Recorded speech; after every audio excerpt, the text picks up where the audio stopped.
Guys, ito. Check na naman tayo ng another room. So, pang-apat na room ko na to.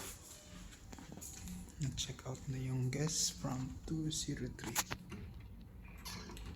Okay. Okay. Oh. See. Now, we have he said thank you, $5. So, may biscuit. Guys. Aroy mo. Okay.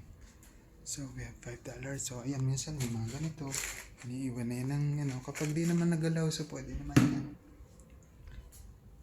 So, medyo malinis naman. May konting, yan, hindi sila masyadong magulo. Kwarto, yung CR. Nice. So, 10 to 20 minutes lang to. Pwede na to. Okay, guys, ayan na naman. Solid $5. So, start na naman tayo. Go! Thank you.